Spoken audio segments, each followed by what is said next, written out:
In these verses you may have noticed that the phrase deal treacherously appears 5 times from verses 10 through to verse 16 there. And the word treacherously, it really means unfaithfully or deceitfully. So the Lord is really charging his people here in these verses with acting unfaithfully. Malachi is addressing the nation as a whole here. Verse 11, he says, Judah hath dealt treacherously, and an abomination is committed in Israel and in Jerusalem. Up until now, and we've seen this over the past number of weeks, up until this point, Malachi has been addressing the priests who were the religious leaders of the nation. Now he turns the spotlight on the people in general, not just the priests, but all of the people he's directing his message to here. This underlines a very important point for us. Whenever the religious leaders of any nation fall short of what is required of them, then you will find a general moral decline in the nation itself. We see that in our own nation, and you look through history, you'll see that over and over again. Whenever the religious leaders depart from the Lord and are not living the way God wants them to live, it has a direct effect upon the people. So that's what we find here. The priests weren't living right, they weren't honouring the Lord, and the whole nation was affected. There was a moral decline in the nation as a whole. That's exactly what was happening here in Malachi's time. The picture here in these verses is of the people coming to the altar of the Lord with tears streaming down their cheeks, only to find that the Lord is displeased with them and won't accept their offerings. We see that in verse 13. He says, And this have ye done again, covering the altar of the Lord with tears, with weeping, and with crying out, insomuch that he regardeth not the offering any more, or receiveth it with goodwill at your hand. So the people were coming, they were showing a lot of emotion, there were tears as they were coming into the temple of God and bringing their offerings here. But even though they're deeply emotional in their so-called worship of the Lord is not pleased with them. The Lord looks beyond the outward, the tears and the emotions that they were showing, and he sees right into their hearts, and he knows that there's something not right with these people, and he's not accepting their offerings. What was the reason why he wasn't accepting their offerings? It was the fact that they were, as it says here, dealing treacherously or acting unfaithfully or deceitfully, which, as we say, is mentioned 5 times in these verses here.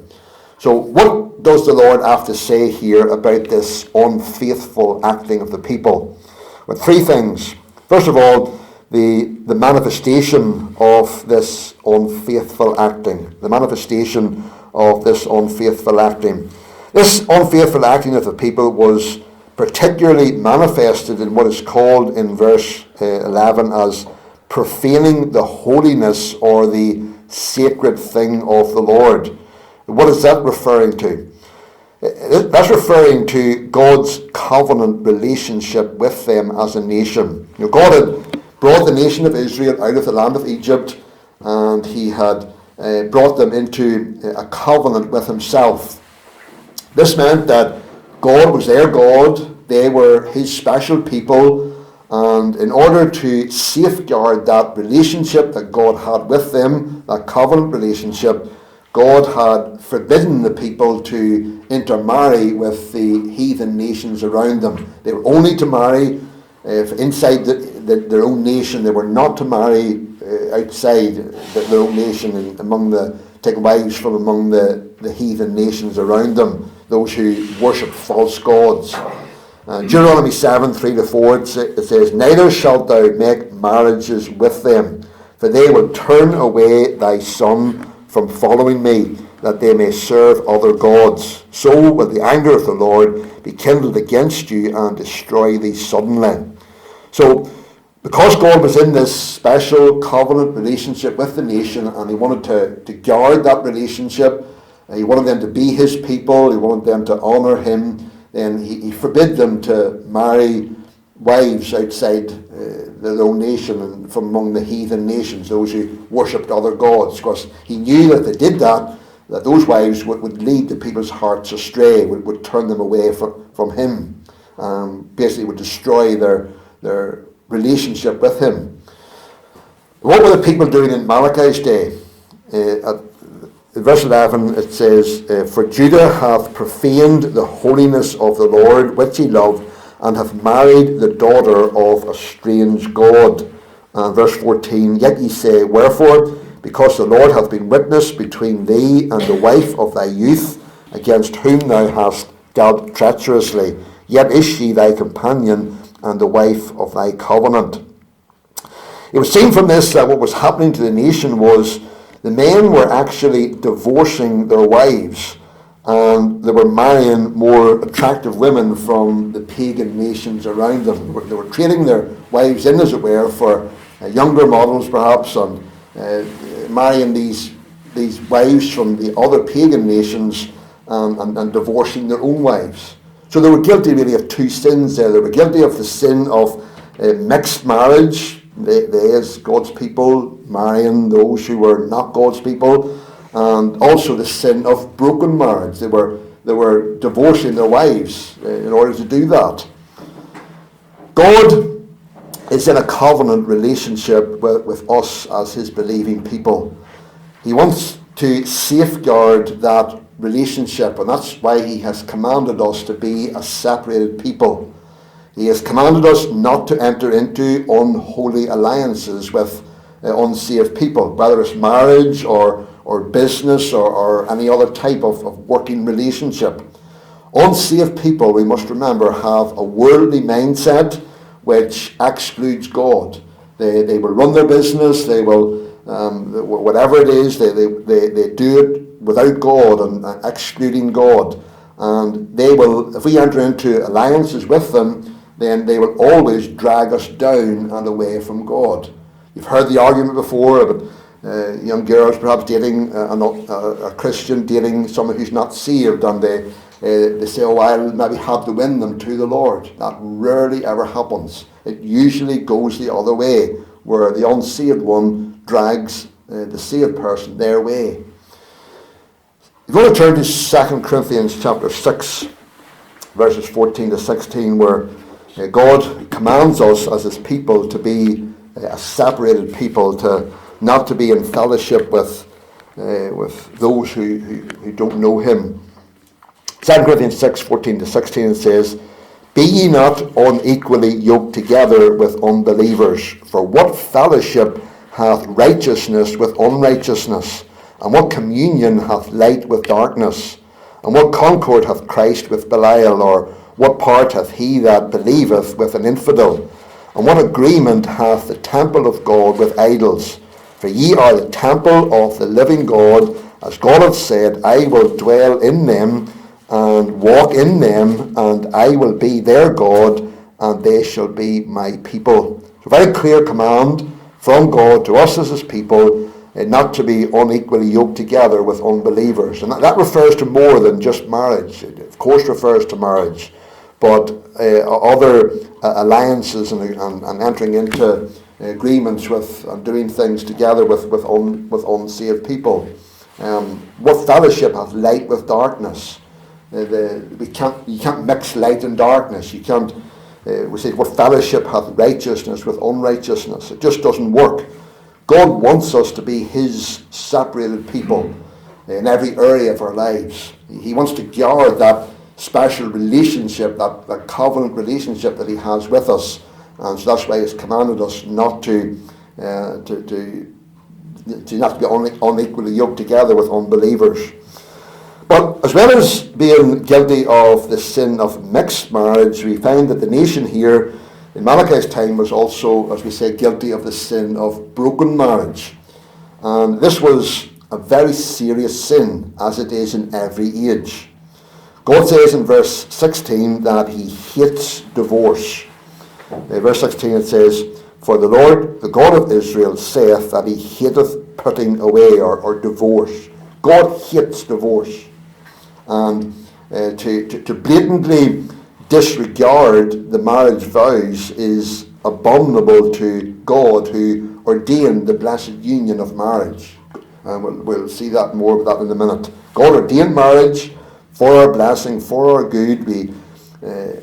We enter into a marriage covenant, we take marriage vows, and that is serious in the eyes of God. And to blatantly go against that, to disregard that, and to separate from divorce for no good reason is abominable to the Lord. That brings us then to our second point, which is not only the manifestation of this unfaithful acting, but also the seriousness of this unfaithful acting.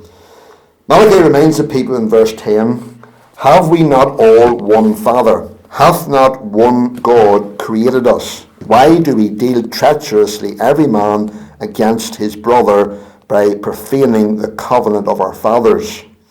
This is again a reminder to the nation of God's covenant relationship with them. He was their father and they were his sons and daughters. This meant that they had a loyalty not only to God but also to each other. Think of the siblings in a family. They have a loyalty to each other because of the fact that they are siblings, that they're brothers and sisters, that they have the same parents. That there ought to be a loyalty to each other. That's expected in a family. And that's why it's always tragic when you see family fallouts and there's not that loyalty to each other. It just goes against the whole idea of a family and what a family should be and the blessing that a family should be. And God is telling his people here that they all have one Father. They're all sons and daughters of God as his people. And so therefore they have a loyalty to each other. And this included for men a loyalty to their wives as well as to their brothers and sisters. As believers, God is in a covenant relationship with us. He has adopted us into his family, making us his sons and his daughters.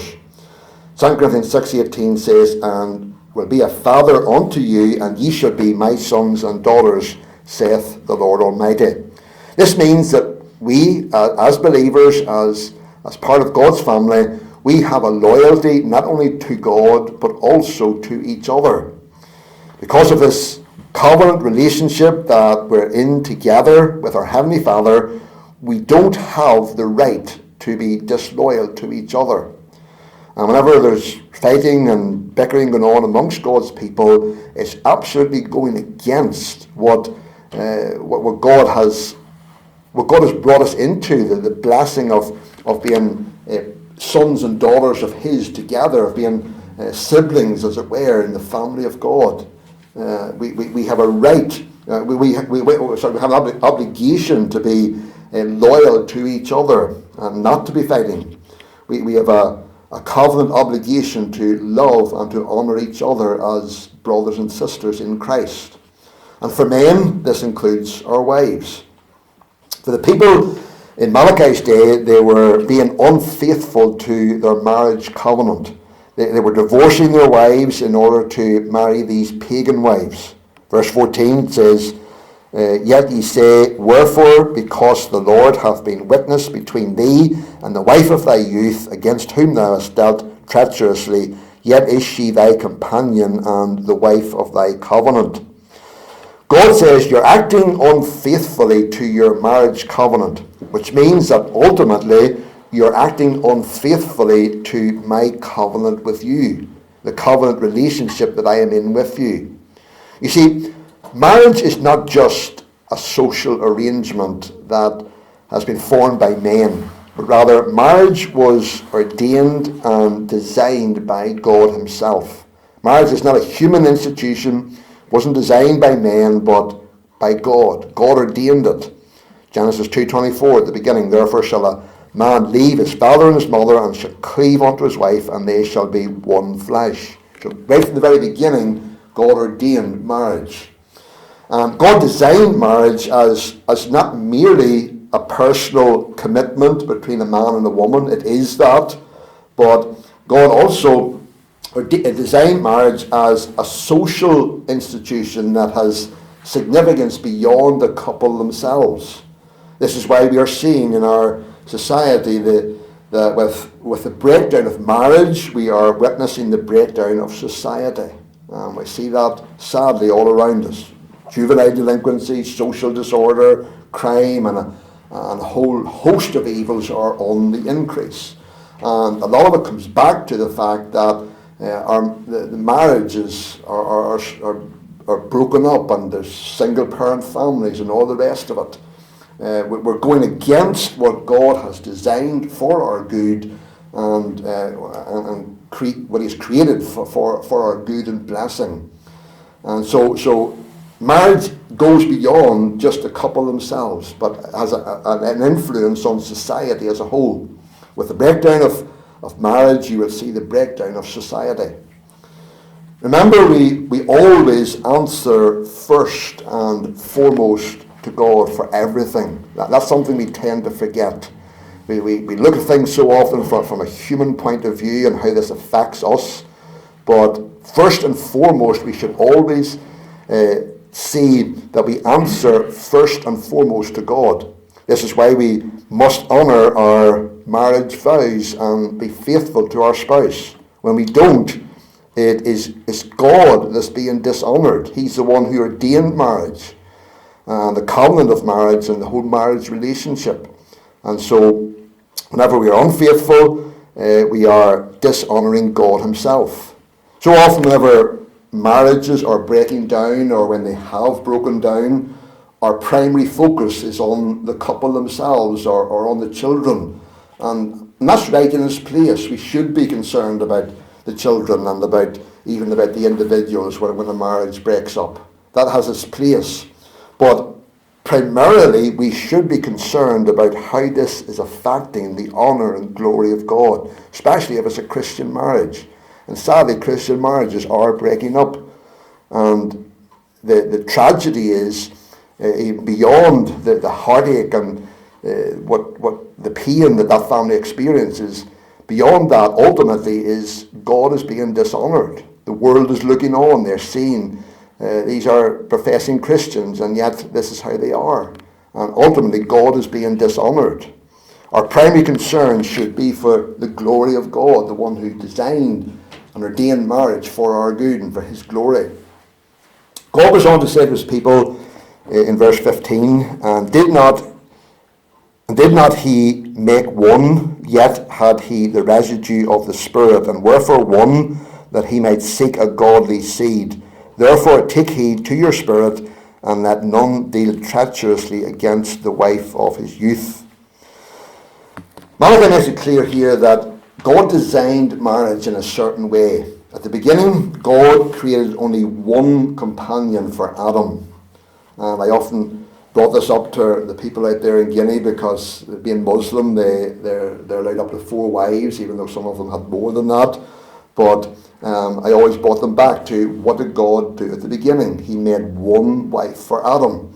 If God had wanted man to have a number of wives, He would have provided a number at the beginning. But He gave the example by creating one wife for Adam there at the beginning. And Malachi says there he had the residue or remnant of the Spirit, and that just simply means that God had the power to create more wives for Adam. God could have done that. It would be no problem for God to have created a number of wives for Adam. But His design and His intention was for marriage to be one man and one woman. And this is why polygamy has always been wrong. It goes against God's design. Whenever you read especially in the Old Testament, about even Abraham, David, others, many of the Old Testament characters had a number of wives. It doesn't mean that it was right. God was always against polygamy. It wasn't right. God ordained that one man and one woman. And we saw this out in Guinea, in our village there.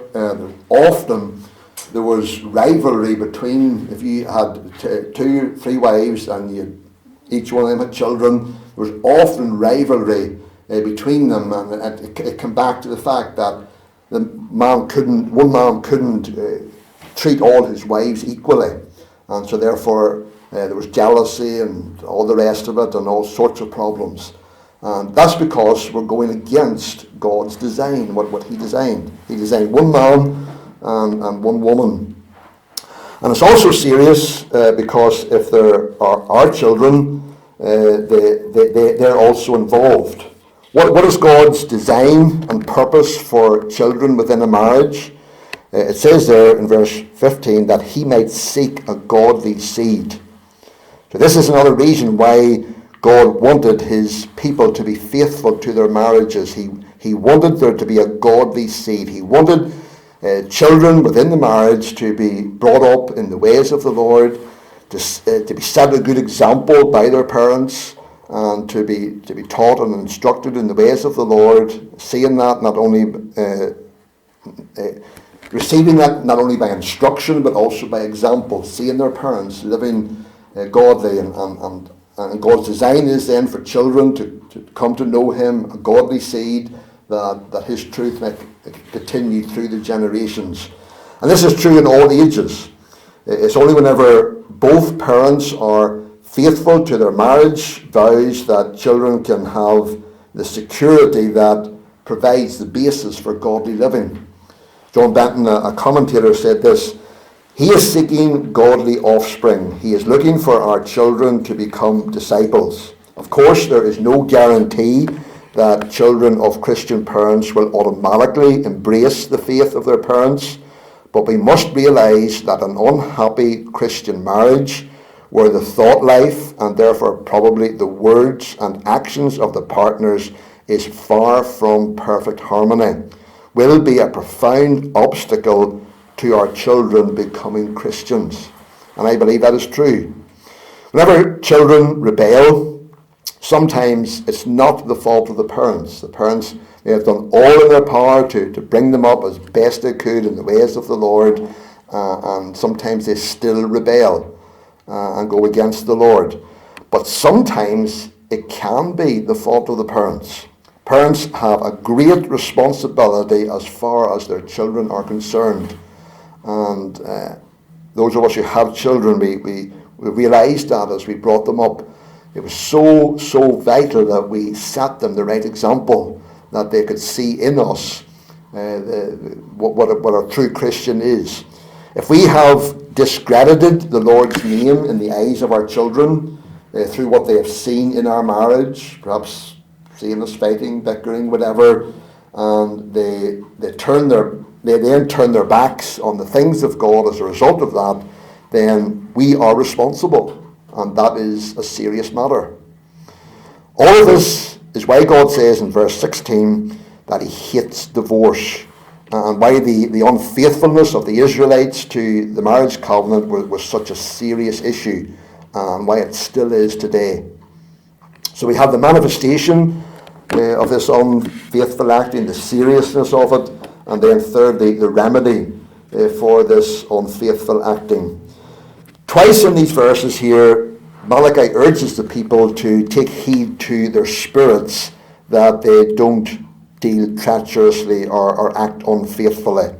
At the end of verse 15, it says, therefore take heed to your spirit, and let none deal treacherously against the wife of his youth. And at the end of verse 16, therefore take heed to your spirit, that ye deal not treacherously. The problem of unfaithfulness comes from our spirit or our heart.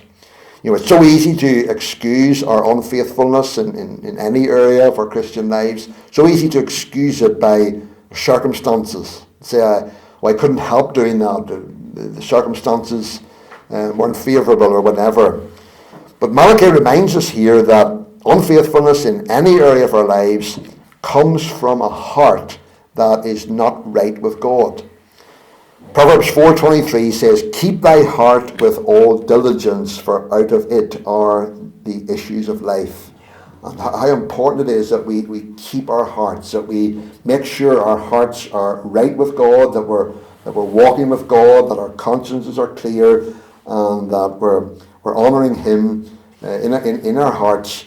And that is the remedy then for this unfaithful acting. We know so often what God requires of us, don't we? But do we have sometimes a resentful or rebellious attitude toward that? Or do our hearts say, I want to obey and follow God and his ways? So often it comes down to what our hearts really want. Do we really want to honour God, put him first, to know his blessing upon us? How are our hearts? We should, I believe, daily be searching our hearts and making sure that we're keeping them and guarding them and keeping them true to the Lord. And that will keep us, if our hearts are right with God, if we're really wanting to follow him, what he tells us from his word, what he speaks to us about, that our hearts say, I want to do that. I want to follow the Lord. I want to honour him. And if we do that, then we will be kept from acting unfaithfully, as these people were in Malachi's day. So trust that's a blessing and a challenge to our hearts tonight.